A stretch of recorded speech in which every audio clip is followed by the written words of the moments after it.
నమస్తే అండి, మీ పేరు? మరి ఎవరైనా ఏ హత్తలు మీ పేరు మీ పేరు? పేరు నాగ సత్యనారాయణ గోరు నాగ సత్యనారాయణ గోరు ఓకే. నాగ సత్యనారాయణ. సత్యనారాయణ గారు. మాది మానేపల్లి గతం. ఓ 18 ఏళ్ళు ఎప్పుడో వచ్చి తగులడిపోయి ఇక్కడ నడుపు. చంద్రబాబు నాయుడు వచ్చి 5 నెలలు అవుతుంది కదా, ఎలా ఉందంటారు? సూపర్ పాలన ఎప్పుడు సూపర్ సార్. గతం కూడా పాలన కూడా గతం అంటే జరిగిన పాలన ప్రభుత్వం కాదు, గత తెలుగుదేశం కలిసి అన్నీ మావి సూపరే.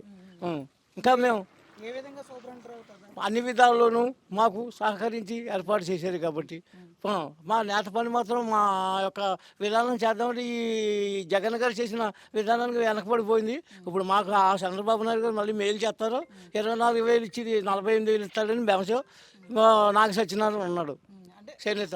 గత ప్రభుత్వంలో జగన్ చేసిన తప్పుదలు అంటే ఏ విధంగా అంటారు? అది అయినోళ్ళు కాకులు కన్నోళ్ళు కంచాలు అని చేసినట్టుగా ఉంటుంది ఇది. అంటే అలా ఏ విధంగా? చేయటే విలేకరులని అది విధానం అది జరిగింది. ఏదైనా పాలన మేలు చేసినా ఉపయోగపడలేదు. మా చేనేత పరిశ్రమ నాగసత్యం ఉంది. ఈ చేనేత మాకు ఈ జగన్ రాకముందు మాకు నేతలు నియమించుకోవడం, విక్రయం అమ్ముకోవడం చేసుకోవడం జరిగింది. ఈ పార్టీ వచ్చిన తర్వాత 24,000 సరిపోయింది తప్ప మాకు పరిశ్రమను చూసేవాడు కొనేవాడు లేడు నా చీరలని. ఇది నా నడక.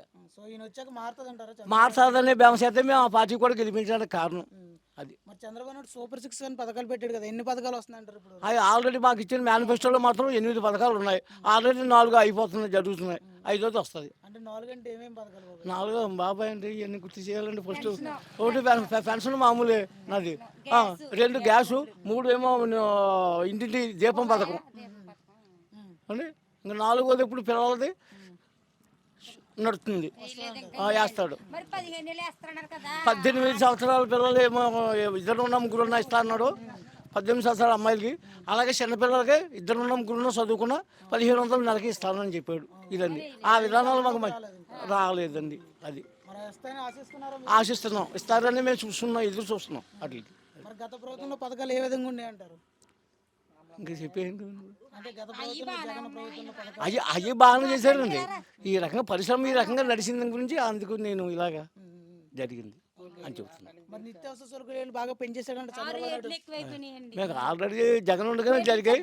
దాని మీద ఇప్పుడు ఏంటంటే కేజీ మేము 200కి 200కి 150 కొనుక్కుని వాళ్ళు 300 అలాగే అమ్మడం మొదలెట్టారు.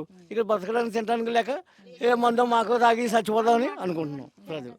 ఇంకా బాగా మాట్లాడతారు అలాంటి. అంటే సరుకుల రేట్లు బాగా పెరిగినాయి కాబట్టి ఇబ్బంది ఉంది. అవునండి, అలా జరిగింది. మరి ఈయన వచ్చాక తగ్గిస్తానని ఇంకా అనే బేమశాతం మేము ఉన్నాం, ఎదురు చూస్తున్నాం. తగ్గిస్తారని. మరి కరెంటు ఛార్జీలు కూడా పెంచేశారని చెప్పేసి పెంచేయారండి.